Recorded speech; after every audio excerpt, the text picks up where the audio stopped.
मानसरोवर से अब हम निकल चुके थे दार्चन की तरफ, वही जगह जहाँ से कैलाश परिक्रमा शुरू होने वाली थी। सच कहूँ तो दिल में बहुत एक्साइटमेंट भी थी और टेंशन भी। बार बार बस एक ही सवाल आ रहा था, क्या मैं ये परिक्रमा पूरी कर पाऊंगी। लेकिन इन सब इमोशंस के साथ हम फाइनली दार्चन पहुंच गए। यहाँ पहुंचने के बाद हमें लगभग 2 घंटे वेट करना पड़ा और फिर हमें ऐसी खबर मिली जिसने सबको परेशान कर दिया। हमारे ग्रुप के लिए घोड़े मिले ही नहीं थे। हम टोटल 51 लोगों का ग्रुप था और किसी को भी पौने अलॉट ही नहीं हुआ था। इतनी दूर आने के बाद अगर आप परिक्रमा शुरू ही नहीं कर पाओ तो उस एहसास को शब्दों में बयां करना बहुत मुश्किल है। लेकिन हमने डिसाइड किया जो होगा देखा जाएगा, हम यात्रा पैदल ही शुरू करेंगे। और फिर शुरू हुई कैलाश परिक्रमा। यह सफ़र जितना सुंदर था उतना ही कठिन भी।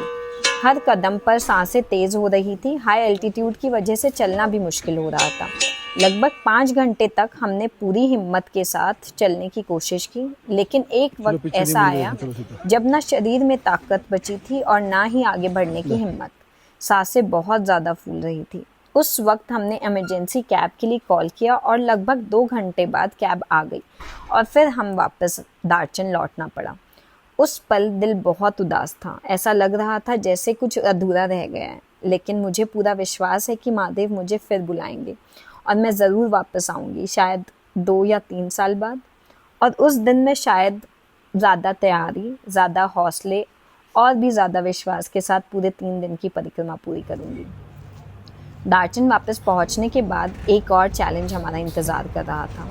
हमारे एजेंट ने हमारे रूम्स बुक ही नहीं किए थे क्योंकि उन्हें लगा कि हम सब परिक्रमा पर चले जाएंगे और रूम की ज़रूरत ही नहीं पड़ेगी। वो हमें फिर डॉर्मेट्री में ले गए, लेकिन इतने दिनों के सफ़र और थकान के बाद हम फिर डॉर्मेट्री में रुकने की हिम्मत नहीं कर सकते थे। इसलिए हमने खुद ही दार्चन में अपने रूम्स बुक किए।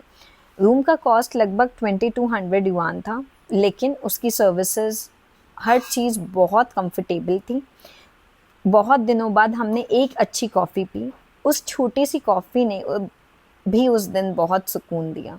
लंच में होटल में खाना लायक कुछ ज़्यादा था नहीं, इसलिए हम अपने एजेंट के पास गए जहां लंच अरेंज किया गया था।